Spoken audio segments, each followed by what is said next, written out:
Go. Good morning, Mom. Good morning, classmates. We are here in front of you to up the story from the author Guy de Maupassant. The story titled is The Necklace. In Paris, during the 19th century, there was a middle-class girl, Mathilde Lucelle, who desperately wished she was wealthy. She got looks and charm, but had a bad luck to be born into a family of clerks who married her to another clerk, Monsieur Lucelle, in the Ministry of the Public Instruction. Mathilde was so convinced she meant to be a rich that she detested her life and spent all day dreaming and despairing about the fabulous life she has not having. She envisioned footmen, feasts, fancy furniture, and strings of a rich young men to seduce.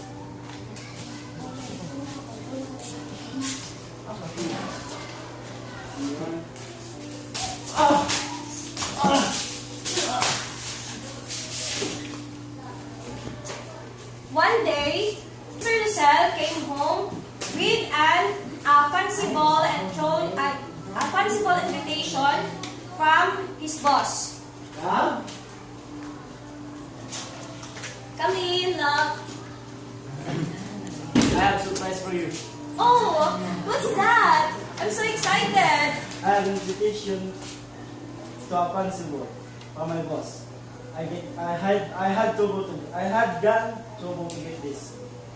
Oh, love, but I don't have dress to wear. A fancy dress, a fancy jewelries. I don't have anything. What can I do? What should I do? Meron akong effort para sa lahat ng bilhin ko ng life ko. Really is for you. Oh, love, you're so sweet. Thank you very much for this money. I go out so I could buy a dress or a attire for the ball. Yes po.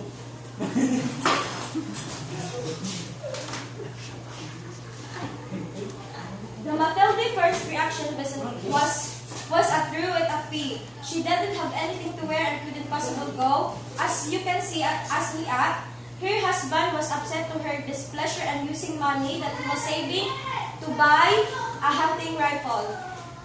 He gave Mathilde 400 francs to use. It's not too long before Mathilde threw another fit, though this time because she had no jewelry. So Mr. Lucelle suggested to go and to see her friend Madame. Oh love, I'm here. I got my dress. I got my attire, but love, I don't have any jewelries. Even necklace, I don't have. Don't worry, love. You can go to your restaurant to buy your jewelry. Oh, that's a very good idea, love. So, will you please excuse me? I go to my friends so that I can borrow a necklace for our ball. Okay.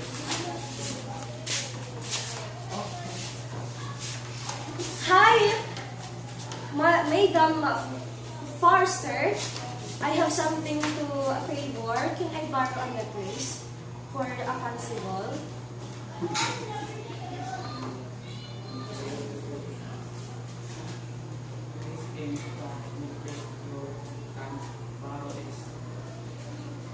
Wow, it's so beautiful. A diamond necklace. Thank you.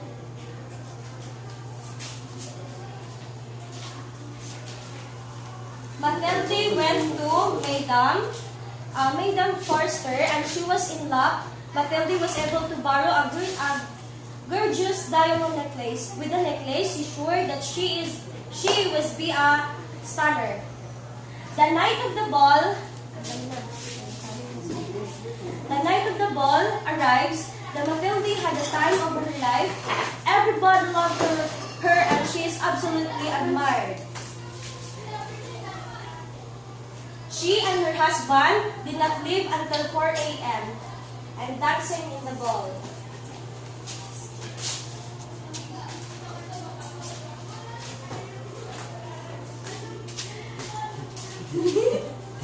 Until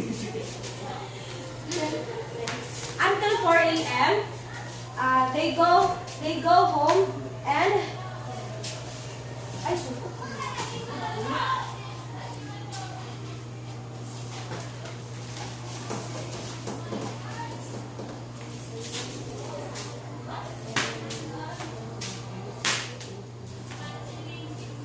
Matilde suddenly dashed out to avoid seeing in her shabby coat.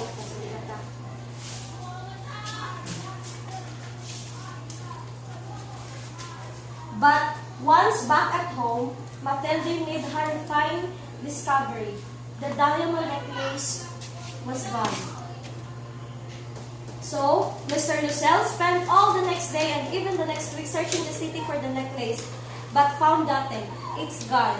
So he had and Matilde decided they had no choice to buy Madame Forrester a new necklace. They visited one jewelry store after another until at last.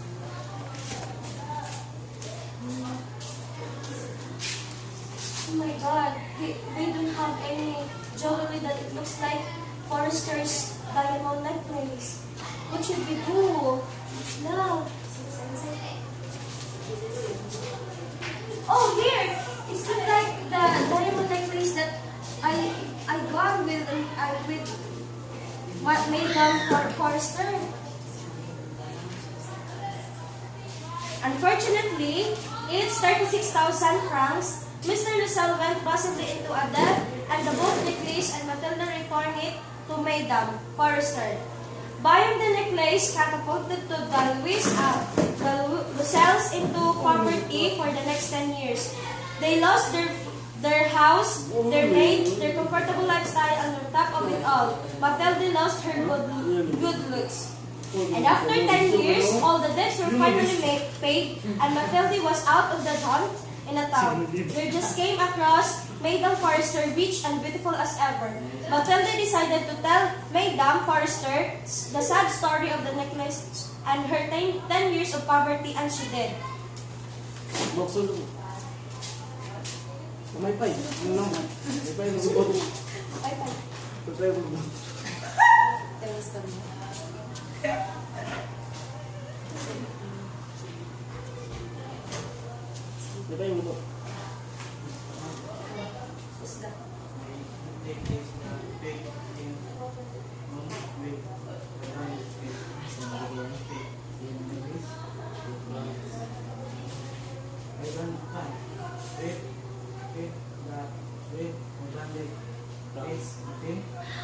Oh my God, this is awful.